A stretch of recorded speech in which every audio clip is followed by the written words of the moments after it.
مجھے گھر کے قریب چھوڑا گیا۔ اور کوئی ہدایات دی گئی؟ جی ہدایات یہی دی گئیں کہ آپ اپنے کیس واپس لیں اور واپس جائیں۔ ٹھیک ہے، اور آج بھی کوئی آپ کو پیغام آیا؟ جی رات آئی 1:16 پہ کال آئی جی کہ جی آپ جو ہے نا صبح پٹیشن واپس لیں اور واپس جائیں، گھر جائیں۔ ٹھیک ہے، ویسے تو دیکھیں پٹیشن میں جو آپ باتیں کر رہے ہیں بہت سے لوگ شاید اس سے اتفاق نہ بھی کرتے ہوں، مگر جو کچھ آپ کے ساتھ ہوا، جس سلوک کا آپ کو نشانہ بنایا گیا، اس حوالے سے تو یقینی طور پہ کوئی بھی پڑھا لکھا آدمی اس کی حمایت نہیں کر سکتا۔ تو ناظرین، ہم آپ کو دکھاتے ہیں ایڈوکیٹ ریاض حنیف رائے کا وہ انٹرویو جو ان کی رہائی کے بعد ہم نے ریکارڈ کیا، اور اس میں وہ تفصیلات بھی ہیں جو انہوں نے بتائی ہیں کہ آخر کس قسم کا سلوک ان کے ساتھ کیا گیا۔ ہمارے ساتھ موجود ہیں ایڈوکیٹ ریاض حنیف راہی، جو ایک ہفتے پہلے اچانک ہی لاپتہ ہو گئے تھے، اور آج اچانک ہی یہ دوبارہ منظر عام پہ آ گئے ہیں، اور مطیع اللہ جان MJ TV نے ان سے خصوصی ریکویسٹ کی کہ وہ کچھ بتائیں کہ کیا معاملہ تھا۔ آپ کو یہ بتاتے چلیں کہ ریاض حنیف رائے ایڈوکیٹ کچھ سال پہلے اس وقت منظر عام پہ میڈیا پہ مشہور ہو گئے تھے جب انہوں نے ایک سابق army chief general Qamar Javed Bajwa کی جو ایکسٹینشن کا معاملہ تھا اس کو چیلنج کیا تھا سپریم کورٹ میں، اور پھر سپریم کورٹ میں اس وقت کے چیف جسٹس آصف سعید خان کھوسہ نے یہ فیصلہ دیا تھا کہ اس حوالے سے کوئی قانون نہیں ہے، اور پارلیمنٹ 6 مہینے کے اندر قانون بنائے، اور اس وقت تک جنرل قمر جاوید باجوہ جو ہیں وہ اپنے عہدے پہ قائم رہیں گے۔ اس وقت بھی یہ واقعہ ایک ہوا تھا کہ یہ اچانک بیچ میں لاپتہ ہو گئے تھے۔ تو آئیے بات کرتے ہیں ایڈوکیٹ ریاض حنیف راہی سے، جو تقریباً ایک ہفتے بعد اب دوبارہ منظر عام پہ آئے ہیں، اور سب سے پہلے مطیع اللہ جان MJ TV جو ہے ان کی کہانی آپ کے سامنے لا رہا ہے۔ جی ریاض حنیف راہی صاحب، کیا معاملہ ہوا؟ کون لوگ تھے؟ کوئی لوگ تھے یا آپ خود غائب ہوئے؟ کیا معاملہ ہوا، ذرا بتائیں گے پلیز؟ بسم اللہ الرحمن الرحیم۔ مطیع اللہ جان صاحب، بہت شکریہ حقیقت جاننے کا اور میری پریشانی کے بارے میں علم جاننے کا۔ میں 6 تاریخ کو یہاں سے کیس نپٹا کے گیا سپریم کورٹ سے۔ آڈیو لیکس انکوائری کمیشن سے متعلق کیسز کی سماعت ہوئی تھی، یہاں 5 رکنی بینچ نے کی تھی، جس میں میری بھی کانسٹیٹیوشن پٹیشن تھی 17/2023۔ تو اس کے بعد میں گھر جا رہا تھا، گھر کے قریب جب پہنچا ہوں تو آگے سے ایک گاڑی کھڑی ہوئی ہے، پیچھے بھی ڈالا تھا، تو وہاں سے لوگ نکلے ہیں، ماسک پہنے ہوئے تھے انہوں نے، اور مجھے اپنی گاڑی میں ڈالا ہے، میری گاڑی کھینچی ہے، ساتھ لی ہے، اور مجھے نامعلوم مقام کی طرف لے گئے ہیں۔ تو وہاں پہ مجھے انہوں نے تشدد کا نشانہ بنایا، ٹارچر کا، غیر قانونی حراست میں رکھا، اور مجھ سے میری ویڈیو بنائی، مجھ سے غیر ضروری انڈرٹیکنگ لیں جو حقائق کے بالکل برعکس ہیں، اور مجھے میرے بارے میں بہت سی غلط فہمیاں پبلک کرنے کی کوشش کی کہ میں اداروں کو بلیک میل کرتا ہوں، اور میں PTI کا سرگرم رکن ہوں، اور میں موٹیویشن کے ذریعے سے میں پیسے بٹورتا ہوں، اور اس طرح سے کر کے میں اداروں کو بلیک میل کرتا ہوں، جبکہ میری ایفرٹس لیگل ایفرٹس تھی، اور میں نے اپنی پٹیشن دائر کرنے کی وجوہات اوپننگ پیرے میں لکھ دی تھیں کہ جی obedience to constitution and law is obligatory on every citizen, یہ آرٹیکل 5 کی ریکوائرمنٹ ہے، اور سپریم کورٹ رول کی بھی ریکوائرمنٹ ہے کہ I should strive for the cause of justice and for the supremacy of law. تو میں بڑا حیران تھا کہ جو میری پٹیشن ہے ان کو یہ قانونی طریقے سے ڈیفینڈ کر لیں، قانون کا جواب قانون کے طور پہ دے لیں، لیکن یہ جو کولیٹرل اٹیک تھے یہ میرے لیے بڑے تعجب کی بات تھی، اور یہ ایک بکھلاہٹ کی نظر آ رہی تھی کہ وہ اس طریقے سے اس کو ہینڈل کرنے کی بجائے، فیس کرنے کی بجائے انہوں نے اوچھے ہتھ کنڈے استعمال کیے۔ اس طرح اگر میرے ساتھ ہو سکتا ہے تو پھر ہر شہری کے ساتھ بھی ہو سکتا ہے، اور یہ لاقانونیت ہے۔ تو آپ کون سے کیسز کو پرسو کر رہے تھے، اور آپ سے کیا باتیں کہی گئی؟ جی مجھے کیس وڈرا کرنے کے لیے کہی گئی، ایک آج کیس لگا ہوا ہے. کون سے کیس واپس لینے کے لیے کہا گیا؟ یہ جو اس دن کیس لگا ہوا تھا وہ تو آڈیو لیک سے متعلق تھا، وہ واپس لینے وہ کا کیا کہا. کیس کیا تھا وہ کیس یہ تھا کہ گورنمنٹ نے ایک انکوائری کمیشن کانسٹیٹیوٹ کیا نوٹیفیکیشن، جس کو ہم نے امپیونڈ کیا کانسٹیٹیوشنل گراؤنڈز کے اوپر. میرا گراؤنڈ مینلی یہ تھا کہ یہ اگینسٹ جوڈیشل کنڈکٹ ہے، اگینسٹ پرسنل کنڈکٹ نوٹیفیکیشن نہیں ہے. اس نوٹیفیکیشن کے اندر کسی کا نام نہیں لکھا ہوا. اور پھر میں نے ایک ججمنٹ کا ریفرنس دیا تھا عطر مین اللہ صاحب کی کہ فیکٹ فائنڈنگ انکوائری ہے، یہ بائنڈنگ نہیں ہے. اور میرا یہ خیال تھا کہ ججز میں رفٹ ڈالنے کے لیے کمیشن بنایا گیا ہے.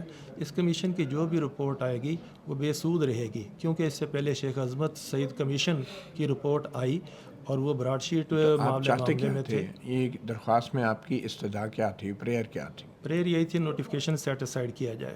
یہ آڈیو لیکس کمیشن کا؟ جی جی اچھا، اور اس کے علاوہ آپ نے کوئی کنٹمپٹ کی بھی فائل کی تھی؟ جی میں نے کنٹمپٹ بھی فائل کی تھی. 26 تاریخ کو ریسٹریننگ آرڈر ہوا، مگر پھر جو ہے انکوائری کمیشن 27 تاریخ کو بیٹھا. نہیں، اس ریسٹریننگ آرڈر کیا ہوا؟ نوٹیفیکیشن سسپینڈ کر دیا تھا. ٹھیک ہے، کمیشن کی کارروائی بھی روکی اور نوٹیفیکیشن بھی سسپینڈ کر دیا. ٹھیک ہے. مگر جو ممبران انکوائری کمیشن تھے وہ اس وقت ہائی کورٹ کے جج کی حیثیت نہیں رکھتے تھے، نہ سپیریئر کانسٹیٹیوشنل کورٹ کے جج کی. ان کی حیثیت ممبر کی تھی under commission of inquiry act 2017 کے، اور وہ آنسریبل تھے. وہ کسی اور پرپز کے لیے بیٹھے تھے، کولیٹرل پرپز کے لیے. وہ تھی پریس کانفرنس. تو آپ نے کیا توہین عدالت کی درخواست میں کہا؟ یہی باتیں کہیں کہ جی یہ جو آرڈر ہے 26 تاریخ کا یہ فرسٹریٹ ہوا ہے، پلس پینڈنگ پروسیڈنگ پریجوڈس ہوئی ہیں. تیسرا یہ کہ کنٹینیوس اسکینڈلائزیشن ہو رہی ہے سپریم کورٹ کے آرڈرز کی. بہرحال وہ آڈیو کمیشن نے تو سپریم کورٹ کا حکم مان لیا تھا اور کارروائی روک دی تھی. وہ تو روک دی کارروائی، لیکن ان کو اس دن اسمبل ہونا بھی تاریخ دینی تھی. تاریخ تو سیکٹری بھی دے سکتا تھا یا رجسٹرار بھی دے سکتا تھا، مگر ان کا اس دن اسمبل ہونا کورٹ کے آرڈر کی وائلیشن میں تھا. بہرحال وہ تو اٹارنی جنرل نے ان کو آرڈر پڑھ کے سنانا تھا تو اس پہ عمل ہونا تھا نا. بہرحال یہ بتائیں کہ آپ سے کیا کہا؟ جو آرڈر ہے نا وہ امپلیمنٹیبل ہے from the moment when it is passed. جی بالکل ٹھیک ہے. اچھا اب یہ بتائیں کہ آپ سے کیا مطالبات کرتے رہے؟ آپ کو جو لے جانے والے تھے، اغوا کار تھے، کون لوگ تھے؟ آپ کو کیا لگا وہ کون لوگ تھے؟ جی وہ اسٹیٹ کے لوگ تھے. مجھے پریشر کر رہے تھے کہ آپ یہ کام چھوڑ دیں، یہ علاقہ چھوڑ دیں، یہ آپ پٹیشنیں کرتے ہیں، اداروں کو بلیک میل کرتے ہیں، غلط پیسے بٹورتے ہیں اور موٹیویٹڈ آپ کی موو ہوتی ہیں. اس طرح سے کر کے وہ اننیسیسری ویڈیوز بنائی، انہوں نے اننیسیسری انڈرٹیکنگ لی. تو ویڈیوز میں کیا آپ ریکارڈ کیا؟ بس ایسے بدنام کرنے کے لیے کہ جو میری فیم ہے اس کو ڈیمیج کرنے کے لیے ویڈیوز بنائی ہیں. کیا کہا ویڈیو میں؟ ویڈیو میں یہی بات یہ کہیں کہ جی میں جو ہے اداروں سے پیسے بٹورتا ہوں اور میں اس طرح سے جو ہے نا آئندہ سے پی ٹی آئی کا حصہ نہیں بنوں گا اور میں جو ہے نا معافی مانگتا ہوں. اس طرح سے آپ پی ٹی آئی کا حصہ ہیں؟ نہیں، میں پی ٹی آئی کا حصہ کبھی نہیں رہا. آپ نے انہیں کہا نہیں کہ یہ غلط ہے؟ یہ بات تو کہی، لیکن وہ تو پھر پریشر کرتے تھے، ڈرل کرتے تھے، مارتے تھے. کیا کرتے تھے؟ ڈرلنگ کرتے تھے. ڈرلنگ کیا مطلب؟ وہ ایک ڈرل مشین ہے، وہ جسم میں چبوتے ہیں، اس سے تکلیف ہوتی ہے باڈی میں. نہیں، کیا صرف چبوتے ہیں، سوراخ کرتے تھے، کیا کرنا چاہتے ہیں؟ جی وہ جب باڈی میں آتی ہے تو پھر تکلیف تو ہوتی ہے. نہیں تو کیا کوئی زخم بھی ہیں، کوئی نشان ہیں ایسے؟ نشان یہ لیفٹ کان جو ہے یہ متاثر ہے، جسم پہ باقی باڈی پہ وہ زخم کا نشان نہیں ہے. اچھا، کوئی زخم کا نشان نہیں ہے. تو اور کس قسم کا تشدد کیا آپ کے ساتھ؟ تھپڑ، موقع، ڈنڈے. اور کتنا عرصہ رکھا آپ کو؟ کھانے پینے کیا کرتے تھے؟ کھانا پینا تو ان کا ٹائم پر تھا، تو باقی جو ہے اس مرے میں تو پنکچول تھے، لیکن تشدد وہ لگاتار کرتے رہے. کیا مطلب کہ ایک ہفتہ تک کہاں رکھا انہوں نے؟ کوئی جگہ کا آپ کو آئیڈیا ہے؟ جی یہ پنڈی سائڈ کے اوپر کوئی جگہ ہے. مجھے یہ اینٹی اسٹیٹ ایلیمنٹ جہاں رکھتے ہیں کنفائن جو آپ کو کیسے پتا کہ وہ جگہ اینٹی اسٹیٹ ایلیمنٹس کی ہے؟ آپ پہلے بھی گئے ہیں جو ادھر؟ چیزیں تو خود بخود بولتی ہیں نا، کیونکہ وہ ایک علیحدہ جو ہے نا وہ سیل تھا، تو علیحدہ علیحدہ کمرے تھے اور اس طرح سے وہ کیے ہوئے تھے، بنے ہوئے تھے، نظر آ رہا تھا. وہاں پہ اور بھی کوئی لوگ تھے؟ جی ان اور لوگوں کا تو ان کے ساتھ تو کوئی تعلق واسطہ نہیں تھا، علیحدہ تھے ہم. اچھا جی تو مطلب کہ آپ نے کہا نہیں کہ مجھے جانے دیں، سپریم کورٹ میں نے درخواست دائر کی ہوئی ہے؟ جی آج اسی لیے انہوں نے رہا کیا کہ آپ جا کے واپس لیں. کیا واپس لیں؟ اپنی جو آئینی درخواست ہے واپس لیں۔ تو پھر کیسے انہوں نے رہا کیا، ذرا وہ بتائیں کہ کس نے آ کے بتایا کہ آج آپ کو چھوڑ دیں، کیا ہے، کون تھا وہ، کیا بات ہوئی آج، کتنے بجے چھوڑا؟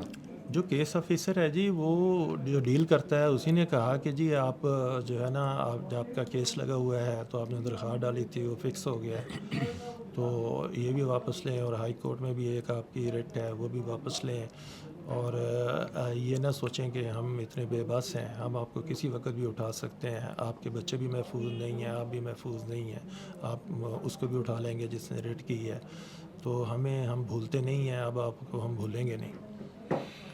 اچھا، اس سے پہلے بھی آپ ایک دفعہ اچانک لاپتہ ہوئے تھے جب آپ نے army chief general Qamar Javed Bajwa کی ایکسٹینشن کے حوالے سے ایک درخواست دائر کی تھی سپریم کورٹ میں، وہ کیا واقعہ تھا؟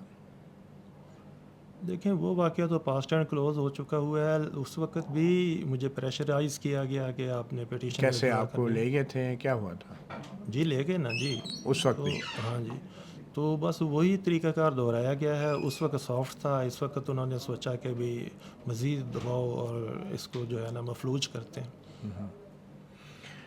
تو پھر اس وقت بھی بعد میں چھوڑا گیا تھا، اور آپ نے پھر اس وقت بھی معاملات سامنے نہیں لائے تھے، کہیں کوئی ایف آئی آر، کوئی درخواست نہیں دی تھی اس واقعے کے خلاف؟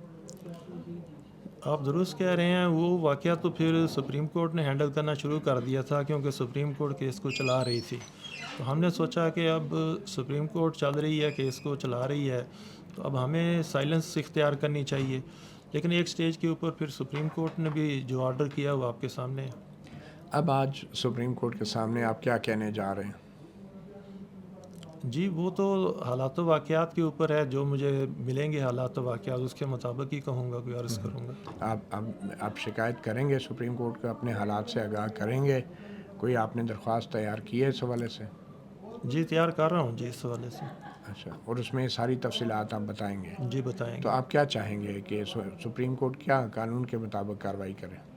ہاں سپریم کورٹ قانون کے مطابق کارروائی کرے، میٹر انکوائر ہونا چاہیے، بلکہ میں تو آرمی چیف سے بھی یہ ریکویسٹ کروں گا کہ وہ جو ہے نا اس بارے میں معلوم کریں، اس طرح سے اگر شہریوں کے ساتھ ہونا لگ جائے اور انسیکیور معاملہ ہو تو بلکہ ان کو تو انکوائری کرنی چاہیے کہ یہ ایسا کیوں ہوا ہے، تو اگر کوئی قانونی دادرسی کے لیے گیا ہے تو اس کا جواب قانون کی طریقے سے دیا جانا چاہیے، نہ کہ اوچھے ہتھ کنڈوں کے طریقے سے۔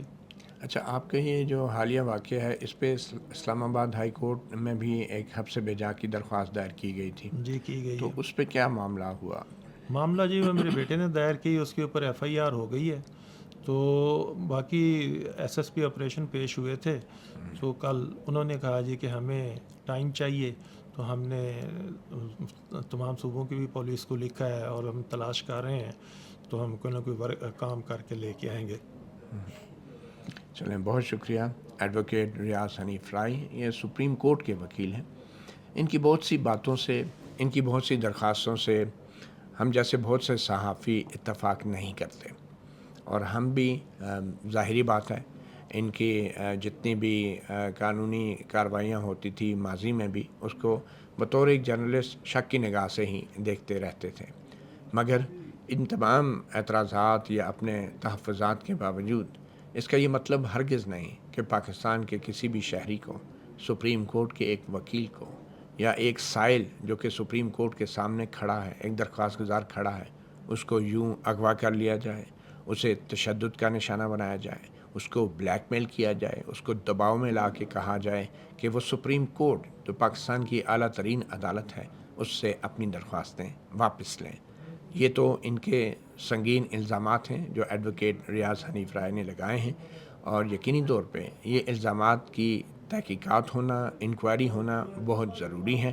اب چونکہ الزام ریاستی اداروں کے اوپر ہے تو ریاست یا حکومت سے تو شاید کسی منصفانہ انکوائری کی توقع نہیں ہے۔ توقع یہی ہے کہ سپریم کورٹ آف پاکستان اور خاص طور پہ چیف جسٹس عمر عطا بندیال اور وہ بینچ جن کے سامنے یہ بطور سائل موجود ہیں، وہ اس معاملے کا سنگین نوٹس لے گا، کیونکہ کسی بھی عدالت کے سامنے موجود کوئی بھی سائل یا کوئی بھی گواہ اگر اس کو بلیک میل کیا جاتا ہے، دباؤ میں ڈالا جاتا ہے، تو وہ ایک سنگین نوعیت کی توہین عدالت ہوتی ہے، بلکہ وہ ایک کرمنل فوجداری کارروائی بھی اس پہ ہو سکتی ہے۔ اب دیکھتے ہیں کہ سپریم کورٹ آف پاکستان اس حوالے سے کیا کارروائی کرتی ہے اور کیا ان کو سپریم کورٹ میں اپنی گزارشات پیش کرنے کا موقع ملتا بھی ہے یا نہیں، اور یہ بھی دیکھنا ہے کہ کیا ایڈوکیٹ ریاض حنیف رائی جو ہیں سپریم کورٹ میں وہ تمام باتیں کرتے ہیں جو انہوں نے اس انٹرویو میں کی ہیں۔ مطیع اللہ جان، MJ TV سے اتنا ہی، اجازت دیجیے، اللہ حافظ۔